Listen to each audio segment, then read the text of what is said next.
나은 날에 이스라엘 자손이 다 모여서 금식하며 굵은 베옷을 입고 티끌을 무릅쓰며 모든 이방 사람들과 절교하고 서서 자기의 죄와 조상들의 허물을 자복하고 이 날에 날 4분의 1은 그 자리에 서서 그들의 하나님 여호와의 율법책을 낭독하고 날 4분의 1은 죄를 자복하며 그들의 하나님 여호와께 경배하였는데 레위 사람 예수아와 바니와 감미엘과 스바냐와 분니와 세레베와 바니와 그나니는 단에 올라서서 큰 소리로 그들의 하나님 여호와께 부르짖고 또 레위 사람 예수아와 감미엘과 바니와 하삼느야와 세레베와 호디야와 스바냐와 부다히아는 이르기를 너희 무리는 마땅히 일어나 영원부터 영원까지 계신 너희 하나님 여호와를 송축할지어다. 주여 주의 영화로운 이름을 송축하올 것은 주의 이름이 존귀하여 모든 송축이나 찬양에서 뛰어남이니이다.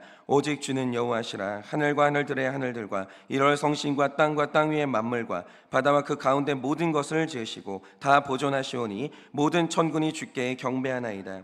주는 하나님 여호와시라. 옛적에 아브라함을 택하시고 갈대아 우르에서 인도하여 내시고 아브라함이라는 이름을 주시고 그의 마음이 주 앞에서 충성됨을 보시고 그와 더불어 언약을 세우사 가나안 족속과 헷속 족속과 아모리 족속과 브리스 족속과 여부스 족속과 기르가스 족속의 땅을 그의 씨에게 주리라 하시더니 그 말씀대로 이루셨사오매 주는 의로우심이로소이다. 주께서 우리 조상들이 애굽에서 고난을 받는 것을 감찰하시며 홍해에서 그들의 부르짖음을 들으시고 이적과 기사를 베푸사 바로와 그의 모든 신하와 그의 나라 온 백성을 치셨사오니 이는 그들이 우리의 조상들에게 교만하게 행함을 아셨습니다. 주께서 오늘과 같이 명예를 얻으셨나이다. 또 주께서 우리 조상들 앞에서 바다를 갈라지게 하사 그들이 바다 가운데를 육지같이 통과하게 하시고 쫓아오는 자들을 돌을 큰 물에 던짐같이 깊은 물에 던지시고 낮에는 구름 기둥으로 인도하시고 밤에는 불 기둥으로 그들을 행하실 길을 그들에게 비추셨사오며 또 신의 산에 강림하시고 하늘에서부터 그들과 말씀하사 정직한 규례와 진정한 율법과 선한 율례와 계명을 그들에게 주시고 거룩한 안식일을 그들에게 알리시며 주의 종 모세를 통하여 계명과 율례와 율법을 그들에게 명령하시고 그들의 굶주림 때문에 하늘에서 그들에게 양식을 주시며 그들의 목마름 때문에 그들에게 반석에서 물을 내시고 또 주께서 옛적에 손을 들어 맹세하시고 주겠다고 하신 땅을 들어가서 차지하라 말씀하셨사오나 그들과 우리 조상들이 교만하고 목을 굳게 하여 주의 명령을 듣지 아니하고 거역하며 주께서 그들 가운데서 행하신 기사를 기억하지 아니하고 목을 굳게 하며 폐역하여 스스로 한 우두머리를 세우고 종되었던 땅으로 돌아가고자 하였나이다. 그러나 주께서는 용서하시는 하나님이시라. 은혜로우시며 긍휼히 여기시며 더디 노하시며 인자가 풍부하심으로 그들을 버리지 아니하셨나이다. 또 그들이 자기를 위하여 송아지를 부어 만들고 이르기를 이는 곧 너희를 인도하여 애굽에서 나오게 한 신이라 하여 하나님을 크게 모독하였사오나 주께서는 주의 크신 긍휼로 그들을 광야에 버리지 아니하시고 낮에는 구름 기둥이 그들에게서 떠나지 아니하고 길을 인도하며 밤에는 불 기둥이 그들의 갈 길을 비추게 하셨사오며 또 주의 선한 영을 주사 그들을 가르치시며 주의 만나가 그들의 입에서 끊어지지 않게 하시며 그들의 목마름을 인하여 그들에게 물을 주어 40년 동안 들에서 기르시되 부족함이 없게 하심으로 그 옷이 헤어지지 아니하고 발이 부르트지 아니하였으며 다 같이 읽겠습니다. 또 나라들과 족속들을 그들에게 각각 나누어 주심에 그들이 시온 땅 곧 헤스본 왕의 땅과 바산 왕국의 땅을 차지하였나이다. 아멘. 네, 우리가 그 느헤미야서를 묵상할 때 그 이 말씀의 전면에 등장하는 사람이죠. 그 느헤미야라는 인물에게 한 가지 중요하게 포착해야 되는 장점이 있어요. 자, 이스라엘 백성들이 처음에 포로 생활에서 돌아왔을 때 성전을 다시 짓고 성벽을 재건하면서 하나님의 나라 이스라엘을 다시 재건하는 건 모두에게 중요한 수건 사업이었습니다. 그러니까 느헤미야 때에 돌아온 사람들만 중요한 게 아니라 처음에 돌아왔던 사람들도 하나님의 나라를 다시 건설하는 건 굉장히 중요한 일이었어요.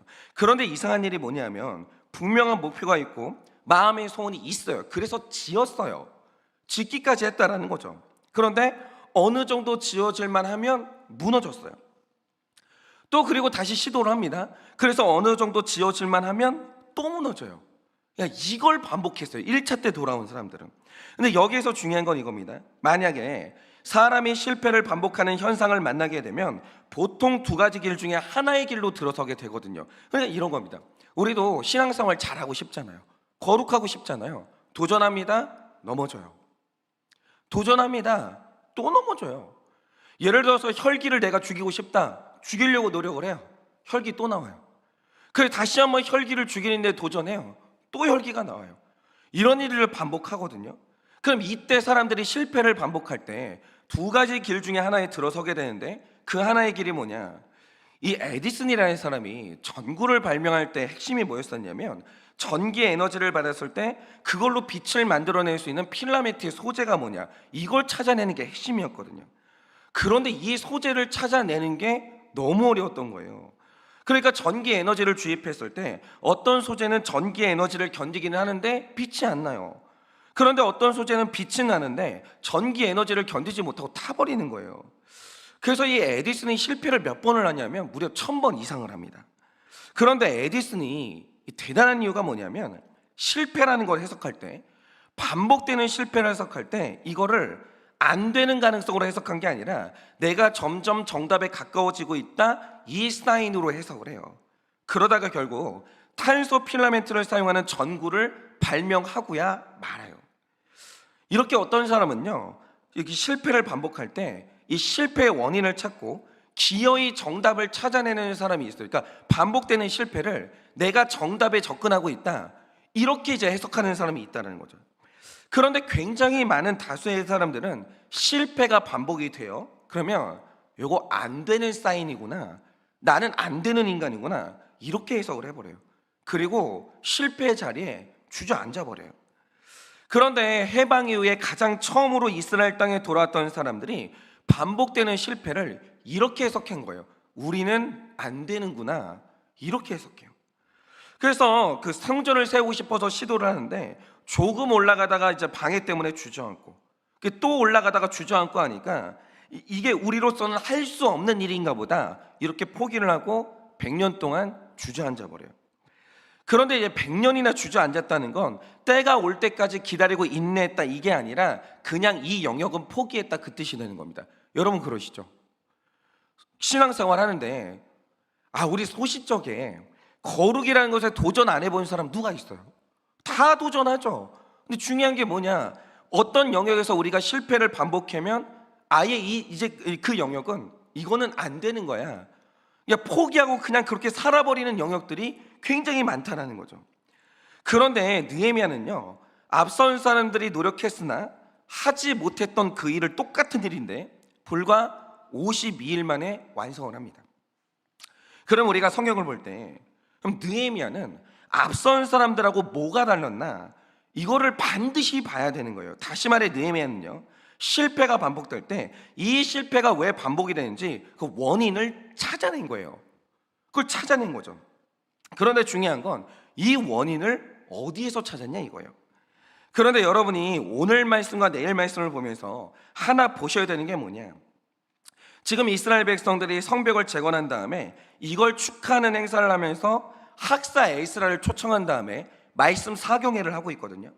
그런데 우리가 9장으로 들어왔을 때 에스라가 선포하는 이 말씀 사경회의 특징이 있어요. 그게 뭐냐, 아브라함 때로부터 시작해서 지금까지 조상들이 겪어왔던 구원의 역사를 마치 드라마의 줄거리를 말하듯이 쭉 이어서 얘기를 하는 거예요. 그러니까 학사 에스라나 느헤미야에게서 한 가지 눈에 띄는 굉장히 사상적인 특징이 하나 발견된, 그게 뭐냐면 이 사람들 사고방식에 역사의식이 있다는 거예요. 이거 굉장히 중요해요. 이 사람이 그날 사건만 받아들이는 사람이 있고, 과거로부터 지금까지 이어온 사건들을 쭉 나열할 줄 아는 역사적 의식이 있는 사람인데, 이 역사의식이 있다는 게 느헤미야와 에스라의 가장 큰 특징이라는 거죠. 그럼 여기에서 말하는 역사의식이 뭐냐, 우리 조상 때로부터 지금까지의 사건들을 쭉 고찰하면서 도대체 우리가 반복적으로 넘어졌던 이유가 뭔지 그걸 면밀하게 관찰할 줄 아는 지적 능력이 있었다는 거예요. 그러니까 이 지적 능력이라는 게 굉장히 중요해요, 이 역사의식.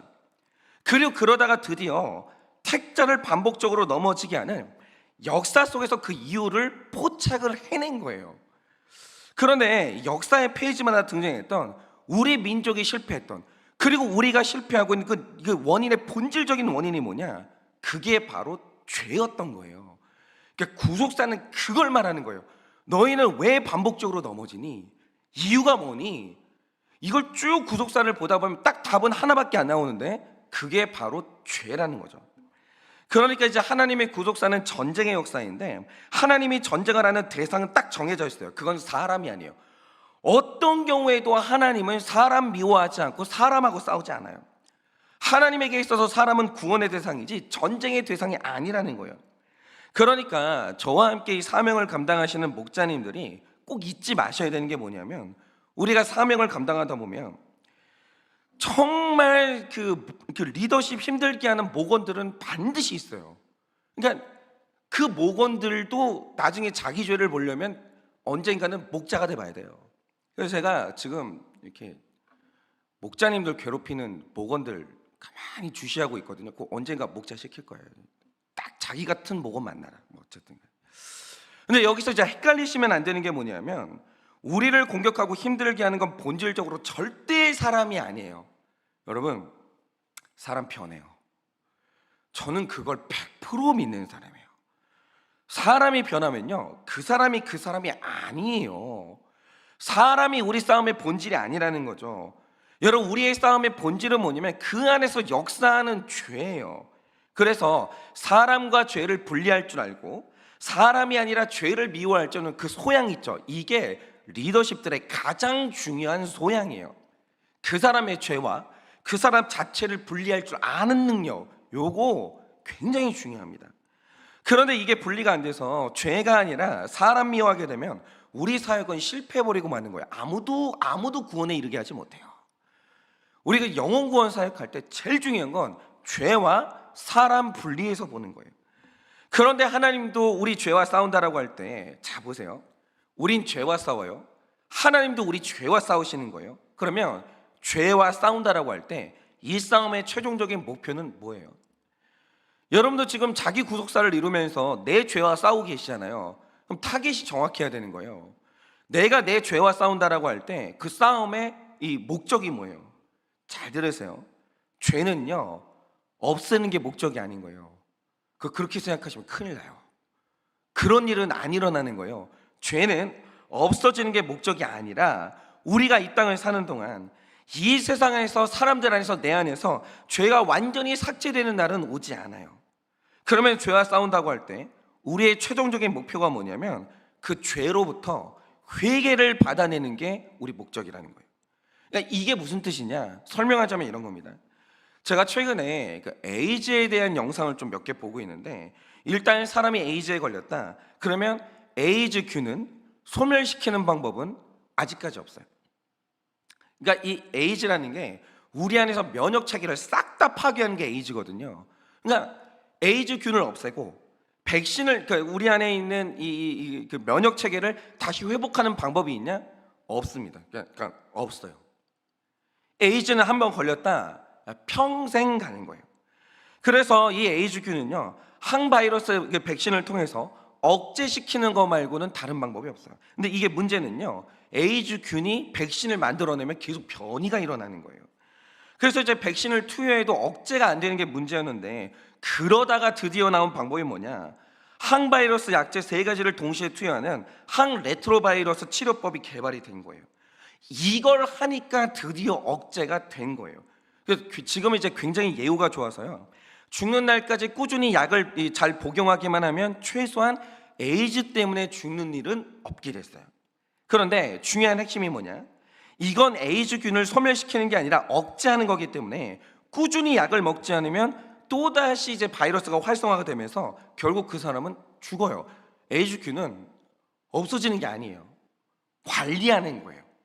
이건 죽일 수가 없어요. 이거는 억제시키는 거예요.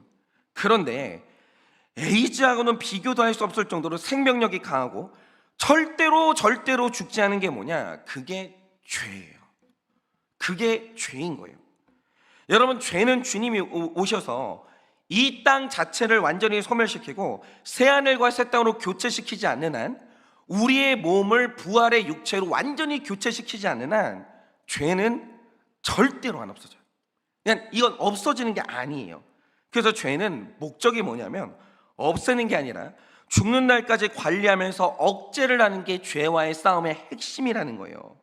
그러면 억제를 시키는 방법이 뭐냐, 그게 바로 날마다 하는 회개예요.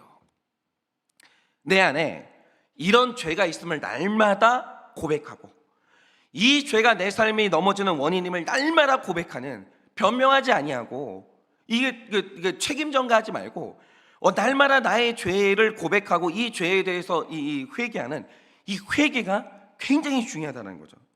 그러니까 어떤 사람이 자기 죄를 오픈하고 회개한다, 그럼 최소한 이 사람은 이 죄가 억제되고 있다, 없어진 건 아니에요. 근데 지금 내가 이 죄와 싸우고 있고 억제되고 있다, 이 뜻이고, 그래서 한 사람의 인생에서 회개를 할 수 있냐 없냐의 문제는 내 인생의 거룩이 세워져 나가는 데 있어서 이거는 핵심이에요. 그러니까 우리가 결혼을 한다라고 할 때 회개가 되냐 안 되냐, 그러니까 죄가 있냐 없냐 이걸 찾아내면 정말 뒤통수 맞는 거예요. 죄 없는 인간은 없어요. 그런 사람은 없어요. 핵심은 뭐냐, 이 사람이 자기 죄를 억제할 수 있냐 없냐 이 문제인데, 그게 유일한 키는 회개예요. 자기 죄가 뭔지 아냐, 그리고 죄가 발견됐을 때 인정할 수 있냐, 그리고 죄가 드러났을 때 그거와 싸울 수 있냐, 이 문제라는 거예요. 이거 굉장히 중요해요. 그런데 이 죄가 얼마나 무서운 줄을 모르고 내 죄를 보는 큐티 끊어져. 그러니까 큐티 안 한다는 것 자체가 사실 죄 안 보겠다 그 뜻이에요. 회개 안 하겠다 그 뜻이에요. 그건 엄청 교만한 거예요. 그러니까 내가 큐티를 안 하고도, 말씀을 공급받지 않고도 나는 얼마든지 죄를 제어할 수 있다? 그거는 죄가 뭔지를 모르는 사람이에요. 그러니까 한 가지는 만 가지랑 다 연결되어 있는 거예요. 큐티 하냐 안 하냐, 자기 죄를 인정할 수 있냐 없냐, 회개라는 걸 하냐 안 하냐, 그러니까 요거 하나만 보잖아요. 만 가지가 다 설명된 거예요. 다.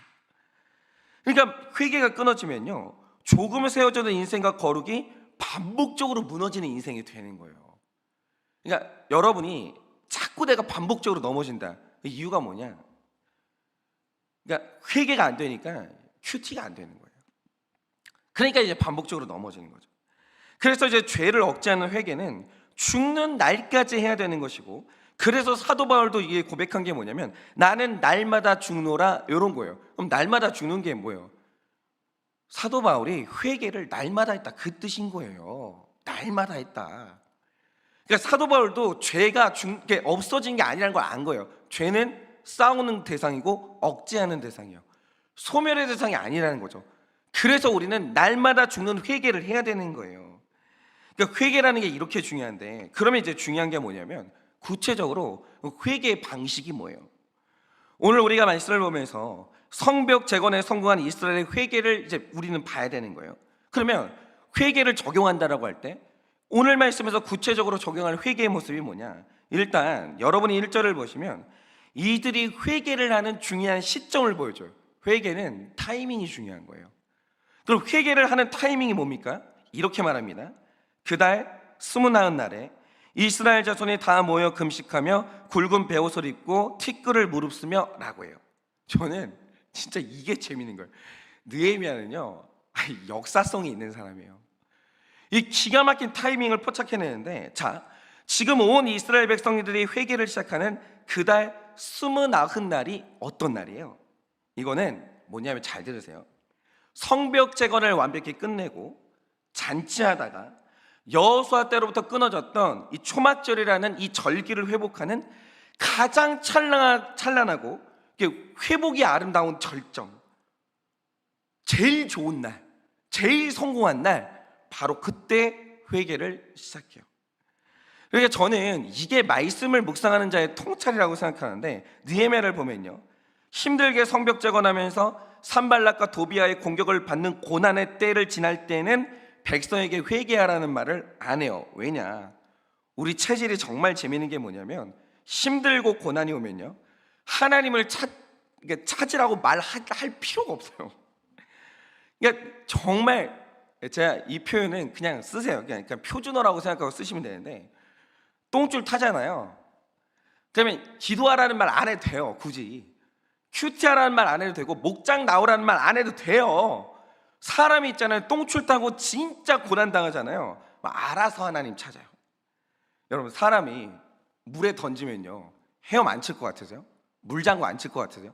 다 쳐요. 하지 말라고 해도 막 몸부림을 쳐요. 마찬가지로 사람이 고난 당하잖아요. 그냥 예배 드려라, 기도해라, 목장 나와라 할 필요가 없어요. 제가 이번에도 보니까 우리 이제 성도님 중에 한 분이 엄청난 고난을 당했는데, 고난 당하니까요 목장을 2개를 나가요. 하나 나가다가 그것도 안 되니까 자기 목장이 아닌데 저 오늘 나가도 돼요 그러면서 목장을 2개씩 나가요. 그냥 말할 필요가 없는 거예요. 기도하지 말라고 해도 기도해요. 그리고 회개도요. 사람이 정말 힘들고 아픈 순간이 오잖아요. 제일 먼저 뭐 하는 줄 아세요? 진짜 아프면 주님 뭐 잘못했어요 저? 뭔지는 생각이 안 나도 잘못했어요. 한 번만 용서해 주세요. 이게 있잖아요. 그냥 랩으로 나와요. 너무나 쉽게 나오는 거예요. 너무 힘들면. 그러니까 고난이 여러 가지 이유에서 축복인 이유가 뭐냐면, 고난의 때는 죄가 저절로 억제가 돼요. 고난이 극심하면요 욕심, 누가 욕심내요? 욕심 아무도 안 내요. 고난의 때는 그냥 살려만 주시면 이래요. 음란 생각도 안 나요. 진짜 힘들면. 게으름 다 벗어집니다. 여러분, 사람이 배고프고 죽기 직전 꼴딱꼴딱 하잖아요. 다 일어나요. 다 일어나. 살만 하니까 엎어져 있는 거예요. 그냥 고난의 때는 죄가요 저절로 억제가 되는 게 있어요. 그래서 이스라엘 백성들이 힘들게 성벽 짓고 고난받는 고난의 때에는 회개하라는 말을 안 해요. 알아서 회개하니까. 그런데 오늘 말씀을 보면 이제 성벽 다 지었어요. 허리띠 풀렀어요. 모든 게 회복돼서 가장 좋을 때, 그때 느헤미야가 선포하는 게 뭐냐? 회개합시다. 이렇게 되는 거예요. 이게 느헤미야의 타이밍이고 지혜인데, 그러면 이 느헤미야의 이 지혜 있죠. 잘 되면 회개해요. 안 되면 감사해요. 그럼 이 지혜는 어디에서 온 거예요? 바로 그게 9장 말씀에 기록하는 이스라엘 역사를 통해서 알게 된 거예요. 그러니까 여러분 오늘 말씀을 한번 쭉 보세요. 여러분이 오늘 말씀 7절부터 보시면 학사 에스라가 율법책을 낭독하면서 조상들의 구원의 역사를 쭉 나열해요. 내용이 뭡니까? 이 7절에서 15절까지 말씀을 보시면 택자 이스라엘이 어떤 은혜를 받았는지 그 은혜를 쭉 말해줘요. 최초의 우상 숭배하던 아브람을 불러서 아브라함이라는 이름을 주셨어요. 그래서 그에게 한 게 없는데 내가 너에게 가나안 땅을 주고 그 나라 그 땅을 이렇게 가득 채울 후손을 줄게 약속하십니다. 얼마나 좋아요. 그리고 계속해서 그 약속을 지켜나가시는데, 이스라엘이 애굽에서 종살이를 하고 있으니까 10절 말씀처럼 이적과 기사를 베푸사 애굽을 치시고 백성들을 건지십니다. 그런데 바로가 포기하지 않고 쫓아오니까 11절 말씀처럼 돌을 큰 물에 던지는 것처럼 쫓아오는 군대를 홍해바다에 던져버리시는 거예요. 그리고 광야를 걷는 동안에는 낮에는 구름 기둥으로 밤에는 불 기둥으로 빛을 비추시면서 광야를 걷는 내내 물과 양식을 공급하시는 거예요. 얼마나 좋아요. 얼마나. 이제 내 삶을 억압하는 주인이 사라졌죠. 광야로 들어오니까 기적이 펼쳐지는데 먹고 사는 문제를 해결해 주시는 거예요. 게다가 이 광야길을 한 달에서 2달만 잘 걸으면 이제 내 집 생기고 내 땅 생기는 거예요. 얼마나 좋아요. 이스라엘 백성들 입장에서 보면요, 눈을 떴는데 노동이 없는 거예요.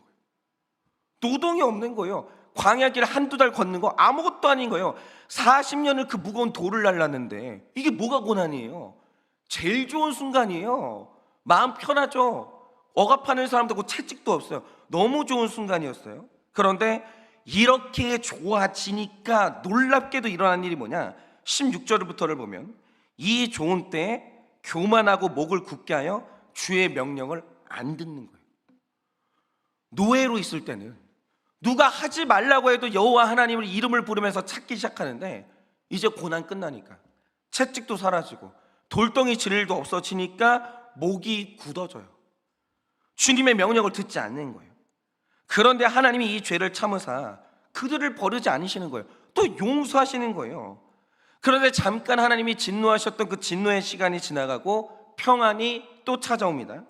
그러자 제일 좋을 때, 하나님이 화내실 때는 또 바짝 엎드려요.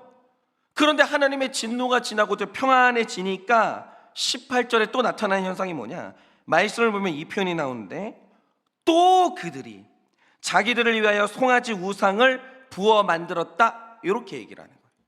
그러니까 우리도 그래요. 그러니까 우리 양상이 뭐냐? 예를 들어서 이제 어떤 사람이 음란이 있어요. 그러면 음란 들키면 어마어마한 그 수치를 당해요. 정말 막 어마어마한 고통을 당해요. 막 수치를 당하고 막 고통을 당하고 막 혐오스러운 막 눈빛을 받고 막 이래 엄청 고난이에요. 엄청 고난. 그때는요 음란이 눌려요. 근데 그러다가 용서를 받습니다. 다음부터 그러면 안 돼. 용서를 받아요. 하나님도 용서해 주세요. 그래 우리 공동체에서도 다들 그 사건을 잊어버려요. 나를 예전처럼 바라보죠. 그럼 어떻게 되냐? 음란이 고개를 또 들어요. 이거 우리 패턴이에요. 그러니까 지금 학사 에스라가 이스라엘 앞에서 조상들이 걸어왔던 구속의 역사를 쭉 말해주는데 여기에서 말하는 핵심이 뭐냐? 죄는 언제 활성화가 되는가? 요거 말해주는 거예요. 그런데 구속사에서 확실히 나타나는 바 이 사람의 교만과 우상 숭배라는 이 죄가 활성화되는 그 타이밍이 언제나 삶이 평안하고 성취가 있는 가장 좋은 순간에 제일 좋을 때 마음이 풀어지면서 죄는 좋을 때 활성화가 돼요. 죄는 배고프고 등 시릴 때 죄가 활성화되는 게 아니에요. 등 따시고 배부를 때 죄는 그때부터 활성화가 일어나기 시작해요. 그런데 이 역사성을 알게 되니까 느헤미야 안에서 한 가지 확실한 지혜가 생겼는데 그게 뭐냐? 사람은 평안하고 성취를 이루는 바로 그 순간 그때가 회개의 타이밍이에요. 회개해야 돼요. 그러니까 우리가 이 지혜를 얻어야 되는 게요. 여러분 고난의 때에 회개하십니까? 그거는 믿음이 좋아서 회개하는 게 아니에요. 환경이 좋아서 회개하는 거예요. 그러니까 고난 당할 때 회개하는 사람은 그 믿음 좋다고 말하면 안 되는 거예요. 그럼 다 해요. 아니 고난의 때에 회개하고 엎드린 거 누가 못해요? 그거는 믿음이 좋은 게 아니라니까요. 그러니까 착각하지 마세요. 환경이 좋은 거예요. 그런데 진짜 좋은 믿음, 진짜 우리를 살리는 그 실력이 어디에서 나타나느냐? 시험에서 붙고 돈 벌리고 승진하고 뭔가 되는 일이 일어나고 고난 끝나고 그때부터가 사실은 승부처예요. 그러니까 이게 신앙생활이 일정하고 꾸준하다는 게 진짜 어려운 거예요. 그러니까 대가들의 특징이 뭐냐? 신앙의 대가들의 특징이 뭐냐면 뜨거운 게 아니에요. 여전한 방식이에요. 날마다 똑같이 돌 수 있는 거. 평범하게 똑같은 신앙생활을 일상적으로 반복할 수 있는 그거 있죠. 그거 진짜 힘든 거예요. 여러분 상황이 좋을 때 그 평소처럼 하던 신앙생활을 유지하는 거 있잖아요. 그거 어려운 거예요. 그래서 사실은 대가는 누구냐? 반복적으로 신앙생활을 그냥 여전한 방식으로 하는 거 있죠. 그거 최고예요. 그거 진짜 어렵거든요. 그냥 뭔가 되는 일이 있을 때 내 안에 있는 교만과 음란과 각종 우상 숭배가 고개를 드는 때임을 알고 그때도 여전히 회개할 수 있는 거. 이 회개가 바로 우리를 살리는 거예요. 그러니까 신앙생활에 기복 있는 거 있잖아요. 제일 안 좋아요. 평안하잖아요. 안 나와요. 또 안 나와요. 목장도 안 나오고 뭐도 안 나오고 뭐도 안 나오고 아무것도 안 해요. 그러다가 그냥 고난만 생기면 쭉 그러면서 부르짖는 거 있죠. 그 제일 안 좋아요. 제일 안 좋아요. 그래서 저는 제일 좋은 신앙생활을 뭐라고 생각하느냐? 습관적인 신앙생활이 최고예요. 그래서 모태신앙이요 우습게 여기면 안 되는 거예요. 그리고 두 번째, 회개의 굉장히 중요한 본질이 2절에 나오는데 2절에 뭐라고 기록하고 있습니까? 회개를 하니 이방 사람들과 절교했다, 이렇게 기록하고 있어요. 이거 중요해요. 그런데 여기에서 이 이스라엘 백성들이 회개의 구체적인 모습으로 이방 사람들과 절교했다라는 것은 안 믿는 사람하고는 이제 상종을 안 한다, 이게 아니라는 거예요. 이게 뭐냐면 우리 안에서 끝도 없이 관계를 맺고 있는 이방 가치관하고 결별한다, 이게 본질인 거예요. 그러면 이방 가치관과 결별한다는 건 무슨 의미냐? 여기서 제가 이제 제 이야기를 좀 해야 될 것 같은데, 이제 너무 감사하게도 우리 이제 한일교회 공동체가 이제 조금씩 성장하고 있으니까 이거는 뭐 밥을 안 먹어도 배부를 만큼 너무 좋은 일이에요. 근데 이제 사람이 조금씩 모이기 시작하니까 이제 앞으로도 이제 그 사실은 저의 이제 보이지 않는 좀 근심 중에 하나인데, 뭐 하나님 믿고 지금도 이제 뭐 일상생활 잘하긴 하는데 사람이 모일수록 공간에 대한 고민이 생기는데, 저희 지역이 되게 유명한 학원가다 보니까 진짜 공간들이 월세가 진짜 비싸요. 이게 지금 되게 고민이에요. 이게 고민이고, 지금 형제 눈앞에 닥친 가장 큰 고민은 늘어나는 자동차를 도대체 어디에 주차할 것인가. 이 고민이 요즘 저와 우리 교회 장로님들이 하고 있는 가장 큰 고민거리거든요. 그런데 최근에 진짜 너무 기쁜 소식이 들린 거예요. 제 마음을 너무 시원하게 해주는 기쁜 소식이 들렸는데, 장로님 한 분이 여기저기를 알아보다가 드디어 학교 운동장이 섭외가 된 거예요. 그런데 거기가 또 우리 교회가 걸으면 5분 거리인 거예요. 그러니까 이거는 복음이죠. 완전 복음이죠. 그래서 제가 그 소식을 듣고 하루 종일 만나는 사람마다 자랑을 한 거예요.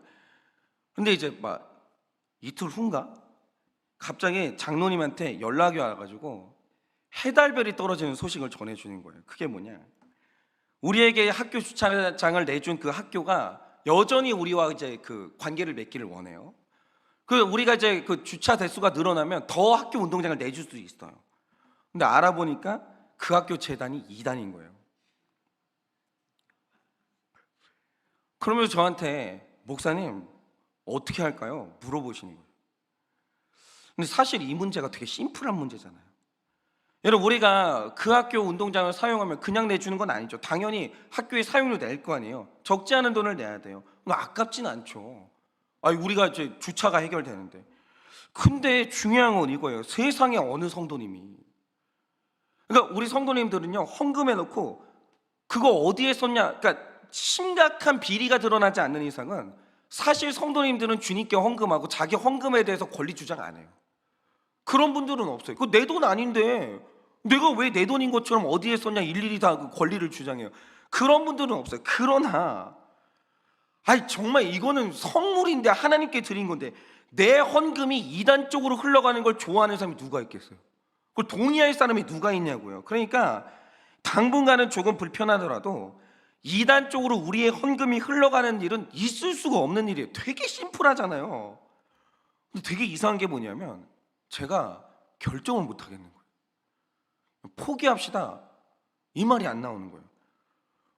너무 힘들더라고요. 그래서 제가 결정을 못 하니까 장로님들이 회의를 하시고, 사실 장로님들도 되게 힘들어했어요. 그러다가 결국에는 그 운동장을 사용을 안 하는 걸로 결정을 하게 됐어요. 근데 여러분, 이게 이상하잖아요. 되게 심플하잖아요. 이게 뭐가 어려운 문제예요? 누가, 세상에 어느 누가 주님께 드린 내 헌금이 이단 재단 쪽으로 흘러가는 이게 말이 돼요? 이건 말이 안 되는 게 맞는데 왜 나는 이걸 결정하는 게 힘드냐고요. 제가 그 이후로 제 마음에 대해서 생각을 좀 해봤어요. 이거 되게 간단한 문제인데 왜 나는 힘들까? 근데 뒤돌아보면 제 인생이 늘 이랬어요. 그러니까 답이 정해져 있거든요. 근데 답대로 가는 게 힘들거나 늘 그게 반복적으로 안 되는 거예요. 심지어 우리에게 필요한 시설을 이용하는 것 뿐이라는, 제가 사실은 자기 설득도 했어요. 이 이단하고 구분해야 되는 거 아닌가? 오히려 이단이 만든 시설을 우리가 이용해서 우리가 부흥을 이루면 그게 우리가 더 좋은 거 아니야? 말도 안 되는 막 논리를 펼치고 있는 거예요, 제 머리에서. 그래서 운동장을 제가 쓰려고 하는 거예요, 계속.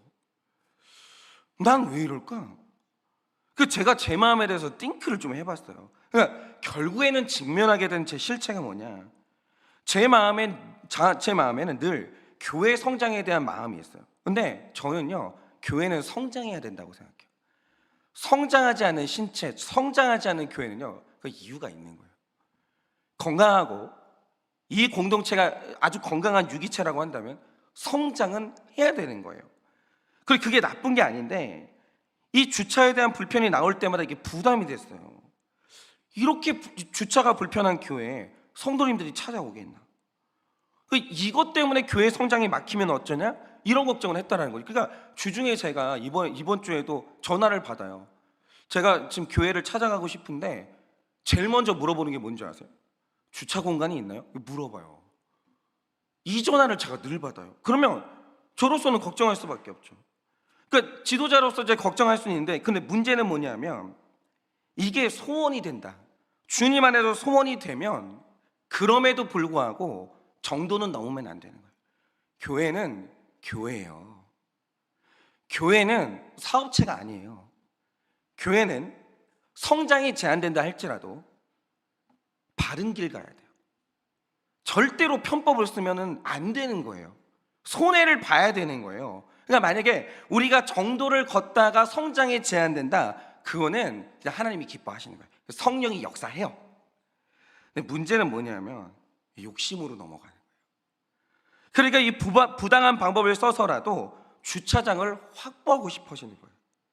그러니까 이런 거죠. 제 마음의 욕구가 선한 소원이라면 안 되는 길일 때는 안 가야 되는 거예요. 그러니까 안 되는 길로 가서 성장이 된다, 그거는 이제 그때부터 문제가 돼요. 그건 이제 배탈 나기 시작해요. 그런데 이게 욕심으로 넘어가면 아닌 길을 가게 되는 거예요. 이게 제 안에 이방 가치관인 거예요. 그러니까 성장은 나쁜 게 아니에요. 교회 성장은. 그리고 만약에 하나님이 이 교회를 향해서 더 많은 성장을 하나님께서 예정하셨다, 그러면 바른 주차장을 확보하는 길도 하나님은 열어줘요.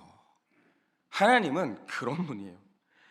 근데 문제는 뭐냐면 겉으로 보기에는 교회 성장이 좋은 명분인데 하나님이 이게 허락하시는 방법이 아니어도 가고 싶어하는 욕심이 대입될 때 이게 문제인 거예요. 이게.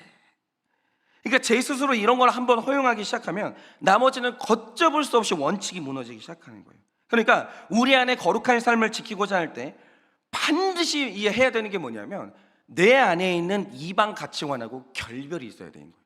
이게 있어요. 지금 결혼도 사업도 자녀 양육도 지금 있잖아요. 있어요. 그러니까 예를 들어서 자녀 양육을 할 때 다 너를 위한 거야, 주님의 영광을 위한 거야, 내가 너를 사랑해서 그런 거야. 맞죠? 그러나 중요한 사실은 뭐냐, 그 이방 가치관이 있는 거예요. 그 안에 누구나 다 섞여 있는 거예요. 여러분은 여러분의 이방 가치관이 뭐겠습니까? 그런데 이거를 분별하고 결별하는 게 회개의 핵심이라는 거예요. 근데 그 이방인이 날마다 찾아와요.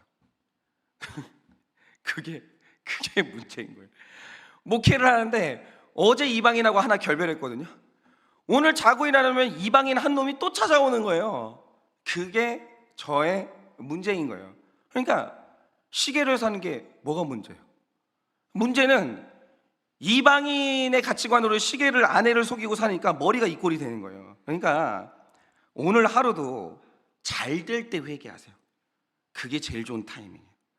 그리고 이방인의 가치관과 이 분별하고 결별하는 회개를 해서 오늘도 무너지지 마시고 거룩한 삶을 한 단계 한 단계 다시 쌓아나가는 여러분 되시기를 예수님의 이름으로 축원합니다.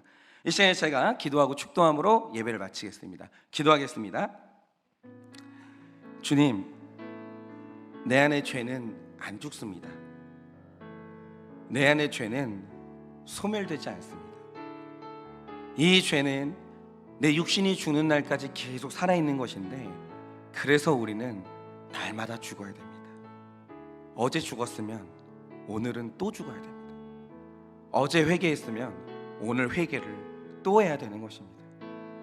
그런데 주님, 회개가 무엇입니까? 그것은 잘 될 때 회개하는 것이 진짜 회개고, 그리고 날마다 나에게 찾아오는 이방인을 분별하고 그 이방인의 가치관과 결별하는 것, 그것이 바로 회개인 것입니다. 주님, 날마다 하게 하여 주시옵소서. 날마다 죽게 하여 주셔서, 날마다 회개하게 하여 주셔서 우리가 반복적으로 넘어지는 게 아니라 거룩의 이 벽돌을 하나하나 쌓아가 마침내는 아름다운 거룩의 성벽을 완성하는 우리가 될 수 있도록 은혜를 허락하여 주시옵소서. 지금은 우리 주 예수 그리스도의 은혜와 하나님 아버지의 그 크신 사랑과 성령님의 위로하시고 교통하여 주시는 그 역사하심이 날마다 회개함으로 말미암아 주님 앞에서 아름다운 성벽을 완성하기 원하는 사랑하는 모든 주의 종들의 머리 위에 지금으로부터 영원 무궁토록 함께 있을지어다. 아멘.